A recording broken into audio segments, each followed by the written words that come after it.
शांति। आज 22 अप्रैल 2022 के बाबा के अनमोल मधुर महावाक्य सुनेंगे। मीठे बच्चे, बाबा आया है तुम बच्चों से दान लेने। तुम्हारे पास जो भी पुराना किचड़ा है उसे दान दे दो तो पुण्य आत्मा बन जाएंगे।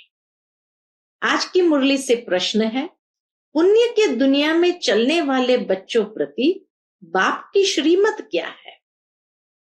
उत्तर है, मीठे बच्चे, पुण्य की दुनिया में चलना है तो सबसे ममत्व मिटाओ, 5 विकारों को छोड़ो, इस अंतिम जन्म में ज्ञान चिता पर बैठो, पवित्र बनो तो पुण्य आत्मा बन पुण्य की दुनिया में चले जाएंगे।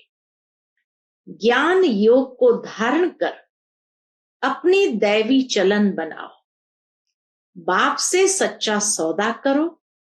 बाप तुम्हारे से लेते कुछ नहीं, सिर्फ ममत्व मिट जाए उसकी युक्ति बताते हैं। बुद्धि से सब बाप हवाले कर दो।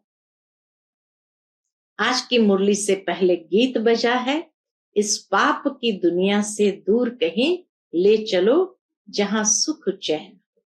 ओम शांति। दुनिया के मनुष्य व रावण राज्य के मनुष्य पुकारते हैं, हे पतित पावन आओ, पावन दुनिया अथवा पुण्य की दुनिया में ले चलो। गीत बनाने वालों को इन बातों की समझ नहीं है। पुकारते हैं रावण राज्य से राम राज्य में ले चलो, परंतु अपने को कोई पतित समझते नहीं है। अपने बच्चों के पास तो सन्मुख बाप बैठे हैं। राम राज्य में ले चलने के लिए, श्रेष्ठ बनने के लिए श्रीमत दे रहे हैं। भगवान वाच, राम भगवान वाच नहीं। भगवान तो निराकार है। निराकारी, आकारी, साकारी 3 दुनियाएं है ना। निराकार परमात्मा निराकारी बच्चों आत्माओं के साथ निराकारी दुनिया में रहने वाले हैं। हम असल में कहां से आए? उस निराकारी दुनिया से। अब ये बाबा आया हुआ है स्वर्ग का राज्य भाग्य देने, हमको पुण्य आत्मा बनाने। राम राज्य माना दिन, रावण राज्य माना रात, यह बातें और कोई नहीं जानते। तुम्हारे में भी कोई विरला जानते हैं। इस ज्ञान के लिए भी पवित्र बुद्धि चाहिए।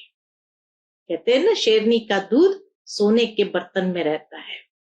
तो बाबा कहे ये ज्ञान इतना पावरफुल है जो उसके लिए पवित्र बुद्धि चाहिए।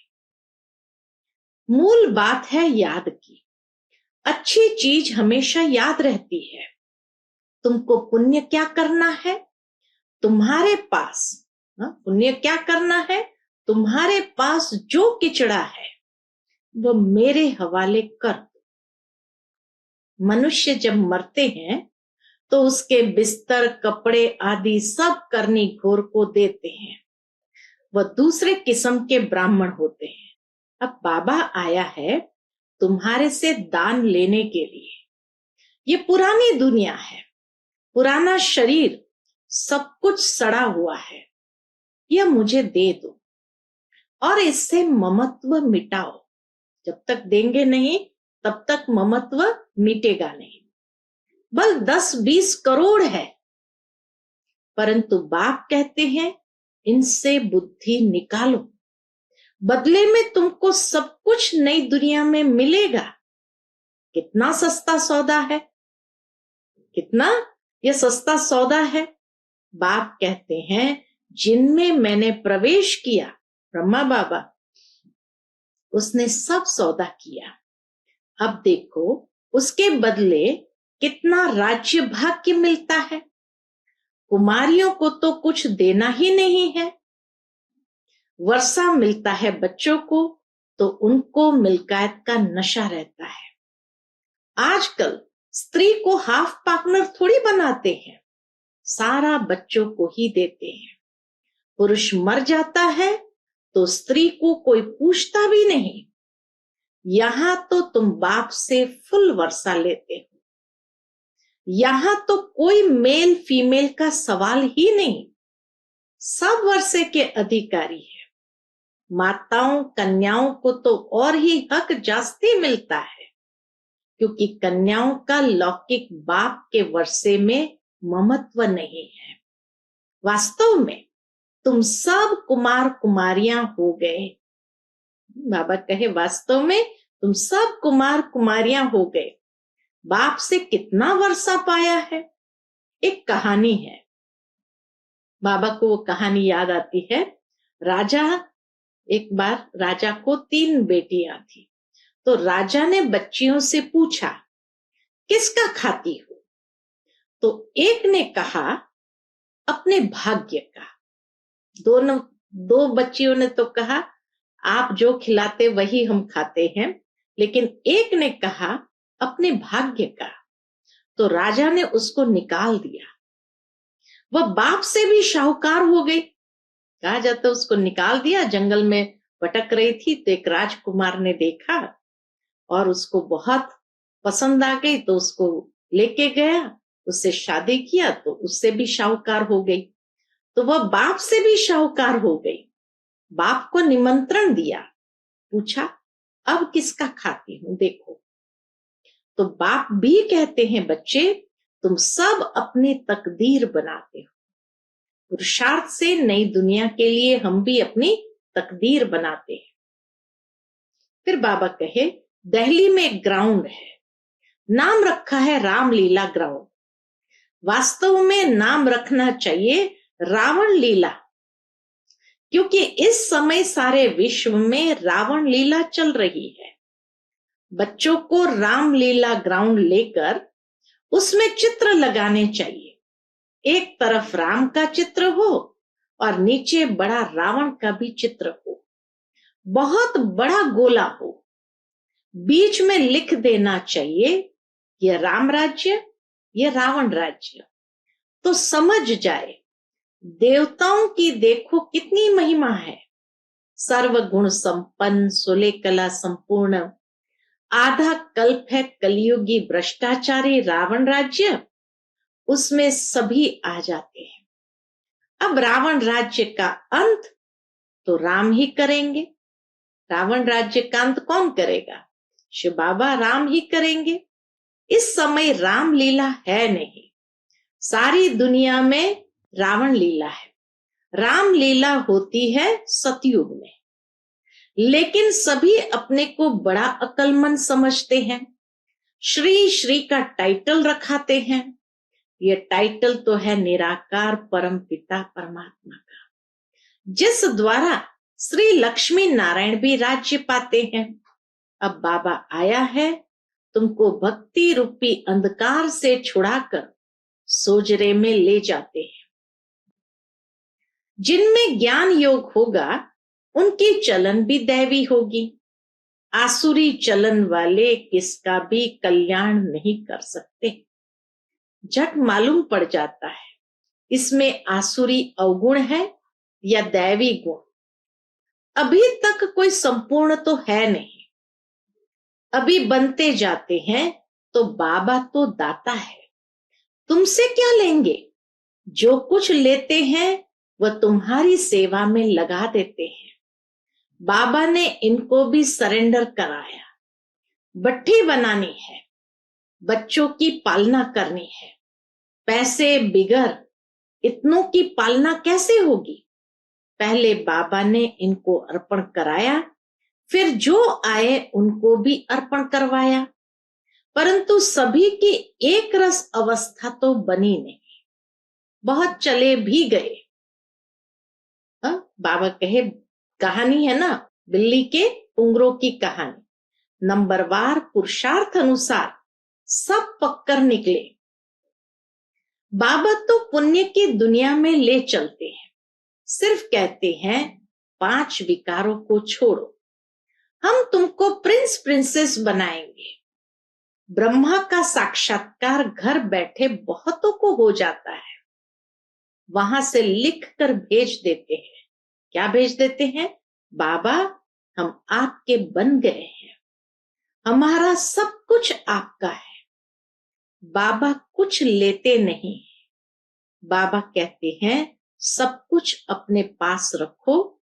यहाँ मकान बनाते हैं, कोई पूछते हैं पैसा कहाँ से लाया? अरे इतने ढेर बच्चे हैं बाबा को, प्रजापिता ब्रह्मा का नाम सुना है ना? कहते हैं सिर्फ ममत्व मिटाओ, तुम्हें वापस जाना है। बाबा को याद करो। हमको भगवान पढ़ाते हैं तो खुशी का पारा चढ़ा रहना चाहिए। लक्ष्मी नारायण को भगवान नहीं कहेंगे, देवी देवता कहेंगे। भगवान के पास भगवती होती नहीं। कितनी युक्ति की बात है। सिवाय सन्मुख ये बातें कोई समझ न सके। गाते भी है त्वमेव माताश्च पिता त्वमेव। ज्ञान न होने कारण लक्ष्मी नारायण के आगे, हनुमान के आगे, गणेश के आगे भी जाकर ये महिमा गाते हैं। त्वमेव माताश्च पिता, हनुमान को तो कह नहीं सकते हैं, गणेश जी को तो कह नहीं सकते, लेकिन बाबा कहे ज्ञान न होने के कारण लक्ष्मी नारायण के आगे, हनुमान के आगे, गणेश के आगे भी जाकर ये महिमा गाते हैं। अरे वह तो साकारी थे, उनको अपने बच्चे ही माता पिता कहेंगे। तुम उनके बच्चे हो कहां? तुम तो रावण के राज्य में हो। ये ब्रह्मा भी माता है। इन द्वारा बाबा कहते हैं तुम मेरे बच्चे हो, परंतु माताओं कन्याओं को संभालने वाली माता चाहिए। एडॉप्टेड बच्ची है ब्रह्मा कुमारी सरस्वती। कितनी गुह्य बातें हैं। बाबा जो ज्ञान देते हैं वह कोई भी शास्त्र में नहीं है। भारत का एक मुख्य शास्त्र है गीता, उसमें ज्ञान की पढ़ाई की बातें हैं, उसमें चरित्र की कोई बात नहीं। ज्ञान से मर्तबा मिलता है। बाबा जादूगर है। तुम गाते हो रत्नागर, जादूगर, सौदागर, तुम्हारी झोली भरती है स्वर्ग के लिए। साक्षात्कार तो भक्ति मार्ग में भी करते हैं, परंतु उनसे कुछ लाभ नहीं। लिखेंगे पढ़ेंगे साक्षात्कार से तुम कोई वह बन गए क्या? वास्तव में तो जो लिखेंगे पढ़ेंगे होएंगे नवाब। साक्षात्कार से तुम कोई यह बन गए क्या? साक्षात्कार मैं कराता हूं, पत्थर की मूर्ति थोड़ी साक्षात्कार कराएगी। नौधा भक्ति में भावना तो शुद्ध रखते हैं, उनका उजूरा मैं दे देता हूं। परंतु तमो प्रधान तो बनना ही है। मीरा ने साक्षात्कार किया, परंतु ज्ञान तो कुछ भी नहीं था। मनुष्य तो दिन प्रतिदिन तमो प्रधान होते जाएंगे। अभी तो सभी मनुष्य पतित है। गाते भी है हमें ऐसी जगह ले चलो जहां सुख चैन पाए। तुम भारतवासियों को सतयुग में बहुत सुख था। सतयुग का नाम बाला है ना। स्वर्ग भारत में ही था, परंतु समझते नहीं है। यह भी जानते हैं भारत ही प्राचीन था, स्वर्ग था, वहां कोई और धर्म नहीं था। यह सब बातें बाप ही समझाते हैं। तुम सभी अब कौन हो? बाबा कहे तुम सभी अब श्रवण कुमार और कुमारियां बनते हो। तुम सबको ज्ञान की कवाठी यानी कावर पर बिठाते हो। तुमको सब मित्र संबंधियों को ज्ञान दे उठाना है। बाबा के पास युगल भी आते हैं। आगे तो जिस्मानी ब्राह्मण से हथियाला बंधवाते थे, अभी तुम रूहानी ब्राह्मण काम चिता का हथियाला तोड़ते हो। बाबा के पास आते हैं तो बाबा पूछते हैं स्वर्ग में चलेंगे? कोई कहते हमको स्वर्ग यहां ही है। अरे यह अल्पकाल का स्वर्ग है।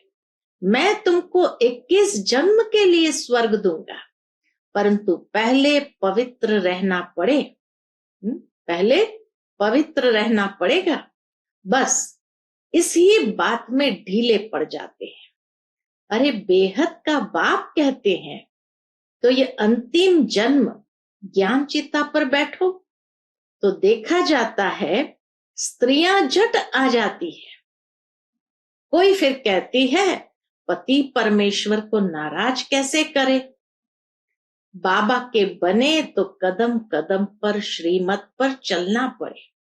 अब बाबा आया है स्वर्ग का मालिक बनाने। पवित्र बनना अच्छा है, कुल कलंकित मत बनो। बाप कहेंगे ना, लौकिक बाप तो चमाट भी मारेंगे। मम्मा मीठी होती है, बहुत मीठा रहमदिल बनना है। बाप कहते हैं बच्चे तुम मुझे बहुत गालियां देते हो, अब मैं अपकारी पर भी उपकार करता हूं। मैं जानता हूं कि तुम्हारा रावण मत पर यह हाल हुआ है। जो सेकंड पास हुआ वह ड्रामा, परंतु आगे के लिए खबरदार रहना कि हमारा खाता खराब न हो। हर एक को अपनी प्रजा भी बनानी है, वारिस भी बनाना है। मुरली कोई मिस नहीं करनी चाहिए, कोई पॉइंट्स मिस न हो जाए। अच्छे अच्छे ज्ञान रत्न निकल जाए और सुने नहीं तो धारणा कैसे करेंगे। कितना बाबा को फिक्र रहता है। अच्छे अच्छे ज्ञान रत्न निकल जाए और सुने नहीं तो धारणा कैसे करेंगे। रेगुलर स्टूडेंट मुरली कभी मिस नहीं करेंगे। कोशिश कर रोज वाणी पढ़नी चाहिए। अच्छा, मीठे मीठे सिकिलते बच्चों प्रति माता पिता बाप दादा का याद प्यार और गुड मॉर्निंग। रूहानी बाप की रूहानी बच्चों को नमस्ते। हम सब रूहानी बच्चों की रूहानी माता पिता बाप दादा को याद प्यार, गुड मॉर्निंग और नमस्ते नमस्ते। शुक्रिया बाबा, शुक्रिया। धारणा के लिए मुख्य सार, पहली पॉइंट, अपना खाता खराब न हो, इसके लिए बहुत खबरदार रहना है। कभी कुल कलंकित नहीं बनना है। पढ़ाई रोज पढ़नी है, मिस नहीं करनी है। दूसरी पॉइंट, श्रवण कुमार कुमारी बन ज्ञान कवाठी कांवर पर सबको बिठाना है। मित्र संबंधियों को भी ज्ञान दे, उनका कल्याण करना है। आज का बाबा का मधुर वरदान हम बच्चों के प्रति है, अपने ऑक्यूपेशन की स्मृति द्वारा मन को कंट्रोल करने वाले राजयोगी भव। अपने ऑक्यूपेशन की स्मृति द्वारा मन को कंट्रोल करने वाले राजयोगी भव। अमृत वेले तथा सारे दिन में बीच बीच में अपने ऑक्यूपेशन को स्मृति में लाओ कि मैं राजयोगी हूं। राजयोगी की सीट पर सेट होकर रहो। राजयोगी माना राजा, उसमें कंट्रोलिंग और रूलिंग पावर होती है। वह एक सेकंड में मन को कंट्रोल कर सकते हैं। वह कभी अपने संकल्प, बोल और कर्म को व्यर्थ नहीं गंवा सकते। अगर चाहते हुए भी व्यर्थ चला जाए तो उसे नॉलेजफुल व राजा नहीं कहेंगे। आज का स्लोगन है, स्व पर राज्य करने वाले ही सच्चे स्वराज्य अधिकारी है। स्व पर राज्य करने वाले ही सच्चे स्वराज्य अधिकारी है। फिर मातेश्वरी जी के अनमोल महावाक्य है। विषय है, इस अविनाशी ज्ञान पर अनेक नाम धरे हैं। इस अविनाशी ईश्वरीय ज्ञान पर अनेक नाम धरे गए हैं, अर्थात रखे गए। कोई इस ज्ञान को अमृत भी कहते हैं, कोई ज्ञान को अंजन भी कहते हैं। गुरु नानक ने कहा ज्ञान अंजन गुरु दिया, कोई ने फिर ज्ञान वर्षा भी कहा। कोई ने फिर ज्ञान वर्षा भी कहा है, क्योंकि इस ज्ञान से ही सारी सृष्टि सब्ज यानी हरी भरी बन जाती है। जो भी तमो प्रधान मनुष्य है वो सतोगुणी मनुष्य बन जाते हैं, और ज्ञान अंजन से अंधियारा मिट जाता है। इसी ज्ञान को फिर अमृत भी कहते हैं, जिससे जो मनुष्य 5 विकारों की अग्नि में जल रहे हैं उससे ठंडे हो जाते हैं। देखो, गीता में परमात्मा साफ कहते हैं, कामेशु क्रोधेशु, उसमें भी पहला मुख्य है काम, जो ही 5 विकारों में मुख्य बीज है। बीज होने से फिर क्रोध, लोभ, मोह, अहंकार आदि झाड़ पैदा होता है। उससे मनुष्य की बुद्धि भ्रष्ट हो जाती है। तब उसी बुद्धि में ज्ञान की धारणा होती है। जब ज्ञान की धारणा पूर्ण बुद्धि में हो जाती है, तभी विकारों का बीज खत्म हो जाता है। बाकी सन्यासी तो समझते हैं विकारों को वश करना बड़ी कठिन बात है। अब यह ज्ञान तो सन्यासियों में है ही नहीं, तो ऐसी शिक्षा देवे कैसे? सिर्फ ऐसे ही कहते हैं कि मर्यादा में रहो, परंतु असल मर्यादा कौन सी थी? वो मर्यादा तो आजकल टूट गई है। कहाँ वो सतयुगी त्रेतायुगी देवी देवताओं की मर्यादा, जो गृहस्थ में रहकर कैसे निर्विकारी प्रवृत्ति में रहते थे? अब वो सच्ची मर्यादा कहाँ है? आजकल तो उल्टी विकारी मर्यादा पालन कर रहे हैं। एक दो को ऐसे ही सिखलाते हैं कि मर्यादा में चलो। मनुष्य का पहला क्या फर्ज है वो तो कोई नहीं जानता, बस इतना ही प्रचार करते हैं कि मर्यादा में रहो, मगर इतना भी नहीं जानते कि मनुष्य की पहली मर्यादा कौन सी है। मम्मा ने बताया, मनुष्य की पहली मर्यादा है निर्विकारी बनना। अगर कोई से ऐसा पूछा जाए, तुम इस मर्यादा में रहते हो, तो कह देते हैं आजकल इस कलियुगी सृष्टि में निर्विकारी होने की हिम्मत नहीं है। अब मुख से कहना कि मर्यादा में रहो, निर्विकारी बनो, इससे तो कोई निर्विकारी बन नहीं सकता। निर्विकारी बनने के लिए पहले इस ज्ञान तलवार से इन 5 विकारों के बीज को खत्म करना, तभी विकर्म भस्म हो सकेंगे। अच्छा, Om Shanti. To watch Peace of Mind channel videos on YouTube, subscribe us on youtube.com/tvpeaceofmind. Just a click for a peaceful life.